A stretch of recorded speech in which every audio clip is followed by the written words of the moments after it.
Alors, nous reprenons la séance et nous allons passer en fait de l'histoire à la modernité puisque nous allons entendre un certain nombre d'interventions sur le jeu et numérique. Alors, sans plus tarder, je vais vous présenter le premier intervenant, Monsieur Yannick Rochat, qui est professeur assistant en études vidéoludiques à l'Université de Lausanne. Il est titulaire d'un master en mathématiques et d'un doctorat en mathématiques appliquées aux sciences humaines et sociales. Et en 2016, il a cofondé un groupe d'études sur le jeu vidéo, le Game Lab. Et donc, ses activités de recherche portent sur les jeux vidéo, les humanités numériques, l'archéologie des médias et l'étude des plateformes et des patrimoines vidéoludiques et informatiques en Suisse. Et donc, Monsieur Yannick Rochat va précisément nous apporter son éclairage sur le projet Pixelvetica, état des lieux de la préservation de jeux vidéo en Suisse. Merci, monsieur. Merci beaucoup pour cette introduction. Merci beaucoup pour l'invitation dans le cadre de ce colloque. J'apprécie beaucoup ce que je vois, ce que j'entends. Et je suis très honoré de participer à cette journée. Donc, je vais vous présenter un projet en cours, ou plutôt un projet qui arrive à son terme, mais qui s'insère en fait dans une histoire beaucoup plus longue, celle de la reconnaissance de l'importance de préserver ce patrimoine vidéoludique, patrimoine aussi informatique, patrimoine des médias interactifs en Suisse. On va arriver bientôt à la sortie d'un rapport important de 200 pages. Et donc, on est à une étape. Maintenant, il va falloir le mettre en application, le faire connaître. Donc, je suis très heureux de pouvoir en parler ici. Et je pense qu'il y a beaucoup d'enseignements qui vont être évidemment utiles en dehors de la Suisse. Donc voilà, les objectifs principaux de ce rapport, à la base, c'était de mettre en place une marche à suivre, enfin une espèce de guide des bonnes pratiques, reconnaître ce qui est fait, reconnaître ce qui peut être fait, reconnaître ce qui peut être amélioré. Aussi de faire une liste des institutions suisses qui détiennent une collection de jeux vidéo ou bien qui ont un potentiel à accueillir une collection de jeux vidéo. Et puis finalement, organiser des ateliers ouverts au public de consultation, mais qui permettent aussi de donner des enseignements. En plus de cela, il y avait un objectif optionnel qui a été atteint, celui d'archiver, de préserver un jeu vidéo, donc d'avoir un cas d'étude concret qu'on puisse partager. Donc Memoriave, qui nous a mandaté, c'est une association suisse de sauvegarde du patrimoine audiovisuel qui est financée par les pouvoirs publics, par la Confédération en particulier, et qui a comme objectif donc voilà cette préservation. En général, ce qu'ils font, c'est plutôt agir comme réseau, mettre à disposition des moyens, et puis mettre en contact justement les différents acteurs et actrices de cette préservation. Donc, dans le cas qui nous occupe ici, un groupe de travail au sein de Memoriave a proposé à l'association, vu que rien n'était fait, ou que rien n'était coordonné au niveau national, de lancer un projet pilote pour s'intéresser à la sauvegarde de ce patrimoine audiovisuel. Je vais juste poser le contexte avant d'aller plus dans le cadre de ce projet. En Suisse, la création de jeux vidéo est subventionnée, supportée au niveau fédéral depuis 2010. En 2018, on a eu un rapport très important du Conseil fédéral qui a reconnu l'importance de soutenir cette industrie, qui en a fait un état des lieux, qui montre tous les travaux qui sont faits au niveau des hautes écoles notamment, mais aussi au niveau de la recherche et qui incite à en faire plus. Et notamment, il y a une phrase, la dernière phrase du rapport, invite à ce que soient mis en place des moyens pour préserver ce patrimoine. Le jeu vidéo en Suisse, c'est une industrie qui est assez importante avec quelques succès comme Farming Simulator qui est un best-seller mondial. C'est aussi récemment des expositions, une reconnaissance qui est plus grande, un changement dans la couverture médiatique qui se fait. Aussi au niveau des statistiques fédérales, c'est un objet qui est maintenant intégré et dont on sait qu'une personne sur deux en Suisse joue aux jeux vidéo. Donc on a une bien meilleure connaissance et une bien meilleure reconnaissance aussi de cette pratique. Aujourd'hui, les jeux vidéo suisses sortent sur les plateformes principales, se vendent. On a quelques jeux en fait qui se vendent sur la scène internationale. qui ont du succès, qui récoltent des prix. Mais c'est une culture qui est beaucoup plus ancienne. Pour les personnes qui ont lu l'ouvrage le jeu vidéo, une histoire du jeu vidéo en France d'Alexis Blanchet et Guillaume Montagnon, il y a un certain nombre d'étapes qu'on va retrouver, notamment en Suisse, qu'on va retrouver dans la plupart des pays européens. Le jeu vidéo apparaît à l'université.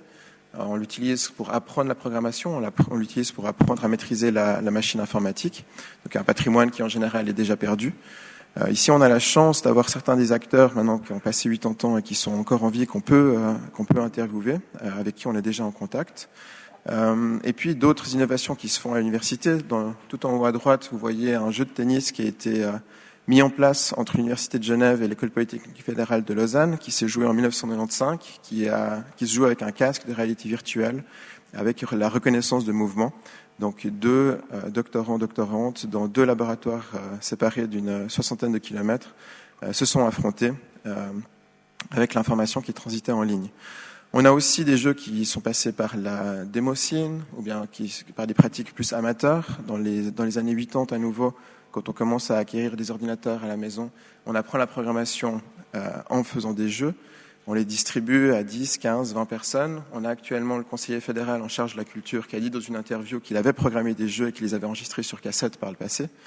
On a assez peu d'espoir de retrouver ce patrimoine, mais finalement, ça permet de rendre visible justement cette pratique qu'il s'agit en fait de retrouver, de documenter et de mettre en évidence.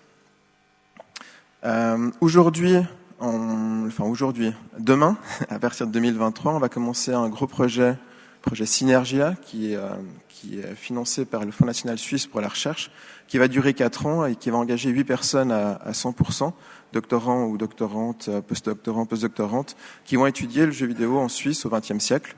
Alors, évidemment, il y a des choses à dire sur ces jeux, mais ça va aussi nous servir de cas d'étude et puis d'outils pour développer des méthodologies qui permettront de s'intéresser à tous ces patrimoines locaux qu'on étudie maintenant dans chaque pays européen, où chaque pays en fait commence à prendre conscience du patrimoine qu'il a parfois laissé s'échapper au profit d'une histoire qui est souvent centrée sur les États-Unis et le Japon.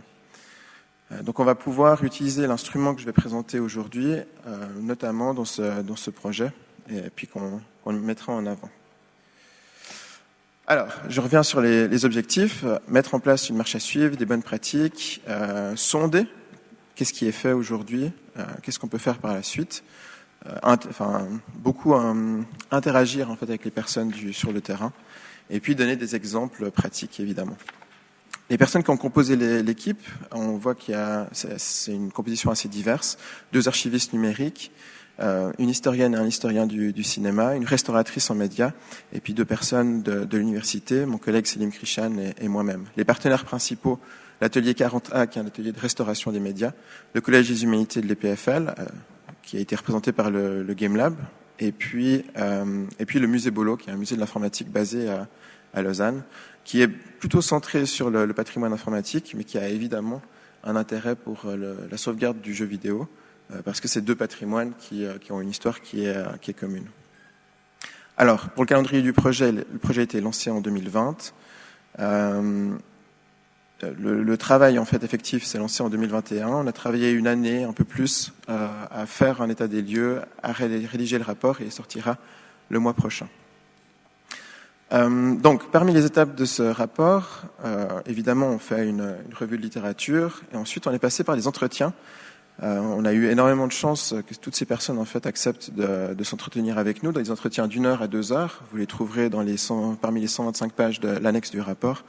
On a notamment interagi avec EMO5, qui est une association française de sauvegarde du patrimoine vidéoludique, la Bibliothèque nationale de France, qui est un lieu assez unique au niveau mondial, parce qu'on a une institution étatique qui dispose d'un dépôt légal, donc il y a une grande collection et puis qui est à l'avant-garde de la préservation du jeu vidéo au niveau international. La Game Preservation Society, qui est une initiative plus privée, mais qui est actuellement en voie de reconnaissance et qui a des collections fondamentales et très larges dans le jeu vidéo japonais. Une université japonaise basée entre Kyoto et Osaka, le Ritsumeikan. Une initiative privée, cette fois en Suède. Embracer, c'est un grand studio de jeux vidéo qui a décidé de lui-même, en fait, de préserver tous les jeux vidéo disponibles commercialement. l'archive vidéoludique qui est associée à la Cinémathèque en Italie, le musée du jeu informatique en Allemagne, qui est aussi une des institutions à l'avant-garde de la préservation de ce patrimoine, le LUDOV, laboratoire d'études du jeu vidéo à l'Université de Montréal, et puis l'Université des technologies de Swinburne à Melbourne en Australie, où là on a notamment sur tout ce qui concerne la préservation numérique et puis l'émulation des personnes qui sont vraiment à l'avant-garde de ce qui se fait aujourd'hui au niveau scientifique. Donc on a fait une synthèse de ces entrevues. On a aussi mené un sondage. On a identifié 214 institutions en Suisse, musées, bibliothèques, archives, entreprises, certaines organisations, qu'on a contactées par email avec chaque fois une relance. Et on a eu 81 réponses, donc à peu près un tiers, sur 7 thèmes différents. Le sondage avait été envoyé dans 4 langues différentes. Donc on a pu comme ça toucher beaucoup de monde. 81 questions, mais 72 réponses, donc effectivement un tiers. Seules 15 institutions, soit 7% des personnes interrogées, nous ont affirmé avoir des jeux vidéo dans leur collection. Et dans certains cas, il a fallu les relancer en privé, en leur expliquant qu'on savait qu'ils avaient des jeux vidéo dans leur collection, mais qu'ils ne l'avaient pas dit dans le sondage. Et donc ce n'était pas une mauvaise intention, c'est souvent en fait que l'information au sein de l'institution n'avait pas été partagée. Donc ça en dit vraiment long sur l'état de la préservation en Suisse, qui est quasiment inexistante. Alors, parmi les remarques qui ont été faites, beaucoup de gens ont exprimé l'envie ou le besoin d'avoir un centre de compétences ou un guide de préservation des jeux vidéo, donc par rapport à leurs pratiques actuelles. Avoir aussi un modèle de description pour pouvoir aborder ces œuvres qui sont extrêmement complexes. Comment est-ce qu'on fait entrer un jeu vidéo dans une collection ? Si on décide de se lancer dans une collection de jeux vidéo, comment est-ce qu'on va les décrire aussi pour pouvoir avoir un format qui est compatible avec ce qui se fait au niveau international, sachant qu'il n'y a pas de standard international pour documenter du jeu vidéo. Donc voilà, l'envie peut-être d'avoir une institution ou un réseau qui serait dédié à ceci, et puis des événements ponctuels qui permettraient d'avoir des échanges d'expériences autour de ces pratiques. Certaines recommandations ont été souhaitées, recommandations pour l'archivage numérique en général, justement aussi pour mieux connaître, mieux comprendre et interpréter ces métadonnées. Possiblement un catalogue des jeux vidéo Helvetica, donc les jeux vidéo suisses. Donc c'est une définition qui est difficile à faire. Souvent, nous, à l'interne, on se pose la question de ce qui touche à la Suisse et que personne d'autre ne va préserver. Donc ça nous donne déjà un point de départ pour choisir en fait les œuvres auxquelles on va s'intéresser, etc. Une meilleure connaissance aussi de le patrimoine vidéoludique suisse pour pouvoir ensuite reconnaître comment une institution, donc typiquement les institutions cantonales, donc la Suisse est composée de 26 cantons, comment chaque institution peut agir, est-ce qu'elle a intérêt à couvrir en fait ce genre de problématiques.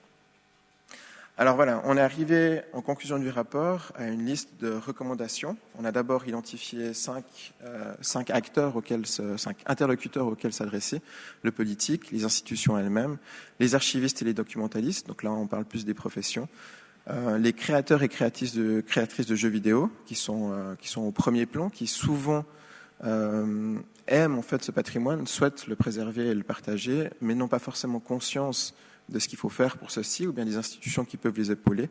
Et puis, en dernier lieu, les bibliothèques, musées et autres galeries qui vont exposer ces œuvres et qui sont les personnes, en fait, avec évidemment les universités pour lesquelles on préserve tout ce patrimoine. Donc là, je vais passer en revue certaines des conclusions qu'on a. Donc, dans le cadre du politique, on invite à créer un dépôt légal, tel que c'est fait en France aujourd'hui. C'est quelque chose qui va être beaucoup plus compliqué à mettre en œuvre en Suisse, dans le sens où les cantons s'y intéressent, la Confédération s'y intéresse un peu moins. Alors, est-ce qu'on va pousser au niveau national pour avoir un dépôt légal unique, sachant que ça a peu de chances d'arriver, ou est-ce qu'on va essayer d'aider les cantons, sachant que ça n'arrivera pas 26 fois d'avoir un dépôt légal? Donc ici, on voit qu'on va avoir un problème de couverture. Donc, mettre en place un réseau d'institutions, mettre en place aussi un réseau d'expertes, donc des personnes interlocutrices auxquelles on peut s'adresser pour avoir en fait des recommandations rapides quand on veut faire entrer du jeu vidéo dans ses collections. Et puis mettre en place un programme de sensibilisation des créateurs et créatrices, et puis s'assurer que le cadre légal soit là, notamment du côté du droit d'auteur, pour pouvoir accueillir ces œuvres. Au niveau des institutions, on réalise qu'il y a un problème avec la transition numérique de la plupart des institutions, où il y a une méconnaissance, voire les installations sont pas là pour accueillir en fait des objets qui sont dématérialisés, ou alors avec une source matérielle mais qui demande une attention particulière. Donc support disquette, support CD-ROM. On a beaucoup de supports plus anciens. Les plus anciens jeux vidéo connus sont imprimés sur des bancs de papier qui sont ensuite lus par un lecteur mécanique dont il existe à peine quelques exemplaires. Et puis, s'assurer que dans le cahier des charges de ces institutions, tout le patrimoine numérique soit présent et reconnu pour ensuite pouvoir débloquer les fonds pour s'en occuper. Un dernier point au niveau des institutions, c'est aussi de mettre en place au niveau de la formation l'intégration du patrimoine numérique, donc dès les études. Ensuite, à l'attention des archivistes et des documentalistes, ici, il faut les aider à identifier dans leur collection les objets déjà existants, notamment pour lesquels il faut s'assurer en fait que les conditions de préservation soient là, elles sont particulières. Les aider à s'occuper de l'archivage et puis de la documentation de ces objets. Et puis en dernier lieu, un point qui est peut-être le plus compliqué, s'assurer que les objets, les jeux vidéo qu'il y a dans leur collection restent jouables, donc restent accessibles. Ça veut dire aussi sauvegarder le patrimoine matériel informatique qui va avec. Ensuite, du côté des créateurs et créatrices, alors les inviter à sauvegarder les documents de production. Un des problèmes qu'on a, donc au début, rien n'était fait. Certains documents, évidemment, certaines sources, en particulier le code source, ont été perdus. Quand les premiers scientifiques sont intéressés à la question, on a réalisé qu'aujourd'hui, un projet, c'est plusieurs téras de données. Donc, il ne s'agit pas non plus de tout sauvegarder. Donc, il y a des choses à mettre en place. Il faut comprendre un tout petit peu les dynamiques et puis aider les entreprises, les créateurs, les créatrices à savoir en fait ce qu'il faut trier et ce qu'il faut garder. On est à une époque d'obésité de l'information, on est aussi à une époque de limitation des ressources, donc il ne s'agit pas non plus de mettre en place des serveurs qui vont accueillir des données qui auront été mal recensées, mal identifiées. Et puis dans un dernier temps, lutte pour l'utilisation et la valorisation des jeux vidéo en musée et en exposition, donc s'assurer qu'ils restent accessibles et puis qu'on comprend les enjeux, notamment quand on décide d'utiliser du matériel d'origine ou alors d'utiliser plutôt l'émulation. Donc qu'est-ce qu'on perd, qu'est-ce qu'on gagne quand on fait un choix ou un autre. On a pu retrouver dans des archives un jeu vidéo, Aldebaran, qui date de 1992, pour lequel on a pu récupérer quelques copies, rencontrer les auteurs et puis faire une préservation du début jusqu'à la fin. Ça, ce sera la première annexe du rapport. Ici, vous voyez, on a eu une première disquette, enfin un premier jeu de données pour lesquels on avait des erreurs au moment en fait de faire le dump de la disquette, au moment d'en faire une image. On a pu finalement obtenir une copie qui fonctionnait mieux. Ça nous rappelle aussi l'urgence. Ce jeu a 30 ans, donc certaines copies sont déjà inaccessibles. Ça nous rappelle l'urgence en fait de travailler à la préservation de ce patrimoine. Donc voici ensuite dans un émulateur ce qu'on a pu, on a pu relancer le jeu d'exploration spatiale. On a mis aussi en place, notamment à travers les ateliers, un modèle de données. L'idée, c'était plutôt en fait de regarder sur la base des modèles de données existants ce qui marche, ce qui ne marche pas, ce qu'on peut faire. Ça reste un problème qui est extrêmement complexe, donc c'est pas une question pour laquelle on pourra arriver avec une réponse définitive. Il va falloir faire des choix, il va falloir couper dedans. Donc, on a une discussion en fait qui traite de ceci. En cours de projet, on a été contacté par la Bibliothèque cantonale universitaire de Fribourg, qui songe éventuellement à mettre en place un dépôt légal et qui nous a aidé à construire ici un formulaire d'acquisition. Ça, c'est vraiment la toute première étape pour pouvoir en fait s'assurer que quand on reçoit en don un jeu vidéo, il soit documenté de la meilleure des façons pour pouvoir ensuite bien prendre sa place dans les collections. Donc le projet aujourd'hui, on va sortir bientôt un communiqué de presse. Le rapport sera disponible à partir de novembre. Il sera disponible en français. On va créer des résumés en allemand et en anglais, sachant que Memoriav, en fait, donc qui est une association nationale, fait tout en français et en anglais, en allemand, pardon, si possible en italien aussi. Et puis on va s'assurer ensuite que le rapport sera diffusé, connu, visible et accessible. J'ai terminé. Voici le site du projet. Alors, il est relativement peu à jour, mais c'est ici qu'on pourra trouver le rapport d'ici quelques temps. Et donc, je suis disponible à la fin de cette session ou en ligne pour répondre aux questions et vous fournir toute information nécessaire. Merci beaucoup pour votre attention.